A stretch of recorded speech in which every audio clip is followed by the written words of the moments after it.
व्यासपीठावर उपस्थित असलेले मुखेड तालुका काँग्रेस कमिटीचे अध्यक्ष माननीय राजू पाटील रावणगावकर, व्यासपीठावर उपस्थित असलेले माननीय प्राध्यापक उत्तमजी कांबळे, निवृत्ती कांबळे, माननीय माजी उपसभापती बिलोली यंकम मामा, शिवसेनेचे आमचे धनाडीची तोफ जे देगलूरच नव्हे की पूर्ण जिल्ह्यामध्ये जे आपण ओळखतो असे आमचे मित्र महेशजी पाटील, या प्रसंगी उपस्थित असलेले नानाजी वाडेकर, दिलीप पांढरे, आता ज्यांनी मार्गदर्शन केलं आमचे चंद्रकांतजी घाटे, आमचे समोर उपस्थित असलेले शरीफभाई मामू, मीराबाई, बाबूसाहेब मांजरमकर, संतोष खांडागळे, सुधीर ढोळीकर, रावजी करणे परिसरामध्ये राहतात। हनुमंतरावजी पाटील बेटमोरकर यांनी एक नवी संकल्पना या ठिकाणी मांडली की आपण बाहेरगावी असलेले जी मंडळी आहेत पण आपल्याशी ज्यांचा स्नेह, खरं तर संवाद बैठक म्हणण्यापेक्षा मामा आपण स्नेह बैठक म्हणूया की ही आपली स्नेहातली मंडळी आहेत आणि ते या ठिकाणी देगलूरला कोण्या ना कोण्या नात्याने इथं या ठिकाणी राहतात आणि ज्यांचा आपला स्नेहाचा संबंध या ठिकाणी मतदारसंघाशी जोडलेला।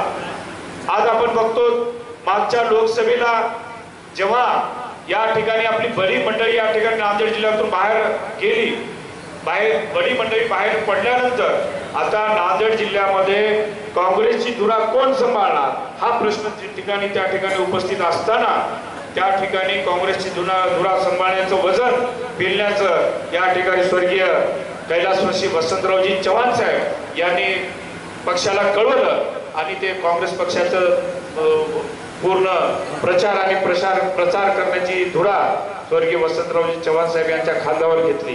त्यांच्या खांद्याला खांदा मिसळून लावून या वेळेस माननीय माजी आमदार हनुमंतरावजी पाटील बेटमोरकर यांनी तेवढाच तोलामोलाची साथ स्वर्गीय वसंतरावजी चव्हाण साहेबांना दिली आणि त्याचा प्रत्यय मागच्या लोकसभेमध्ये आपल्याला सर्वांना आला असेल की आपण बघितलं की मोठी मंडळी नसताना सुद्धा त्या सर्व मंडळींनी काँग्रेसचा प्रचार केला आणि आपल्या साक्षीने आपण सर्वांनी तेवढीच तोलामोलाची साथ दिली आणि आपल्या सर्वांच्या आशीर्वादाने स्वर्गीय वसंतरावजी चव्हाण साहेब या ठिकाणी खासदार म्हणून नांदेड जिल्ह्यात निवडून आले।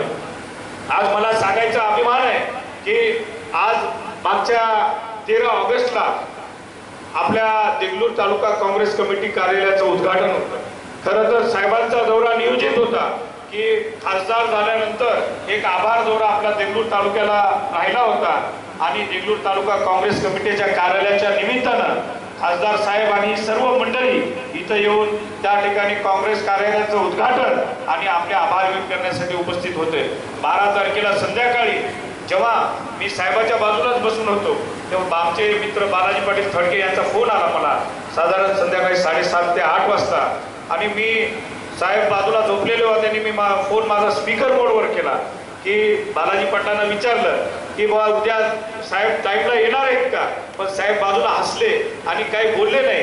बालाजी पाटील त्या ठिकाणी बोलत होते इकडून की बाबा साहेबांना वेळेवर यायला बरं 10-10:30 आमचा कार्यक्रम आहे आणि आभार साहेब खासदार झाल्यानंतर बराच वेळ आम्हाला त्या ठिकाणी साहेबांनी मान्य केलं की आम्हाला 2 ते 4 तास देगलूरसाठी देणार आहे, आम्ही सर्वजण मिळून त्यांचा सत्कार करणार आहोत। साहेब बाजूला फक्त ऐकत होते आणि हसत होते। 12 तारखेला संध्याकाळी त्याच्यानंतर आमच्या हाफिज मामूचाही फोन आला की 7 को टाइम पे आने लगा, बहुत जन यहाँ राह देख रहे, पण नियतीला मान्य नव्हतं। साहेब दुसऱ्या दिवशी सकाळी 8:30 वाजता बिमार पडले आणि नियतीनं आपल्याकडून आपल्या साहेबांना त्या ठिकाणी हिरावून घेतलं। आज या ठिकाणी आपण जो आशीर्वाद साहेबाच्या पाठीमागे लोकसभेच्या माध्यमातून दिलेला आहे, जो मायेची थाप साहेबाला दिलेली आहे ती मी कधीही विसरू शकणार नाही। मी आपल्याला एवढीच विनंती करतो, अशीच मायेची थाप आपला आशीर्वाद माझ्याही पाठीमागे एवढ्या खंबीरपणे आपण उभा कराल एवढी विनंती आपल्याला करतो। आणि त्याचबरोबर या मुखेड कंधार मतदारसंघातून माननीय माजी आमदार हनुमंतरावजी पाटील बेटमोगरेकर तेवढ्याच तळमळीने मतदारसंघाची कामं ते करण्यासाठी योग्य उमेदवार आहेत असं मला वाटतं। कारण मागच्या जे विधानसभेच्या टर्ममध्ये त्यांनी चांगली कामं या ठिकाणी केलेली आहेत आणि जनतेचाही आशीर्वाद त्यांना भरभरून या ठिकाणी मिळालेला आहे। त्यांना तेवढा कामाचा अनुभव आहे।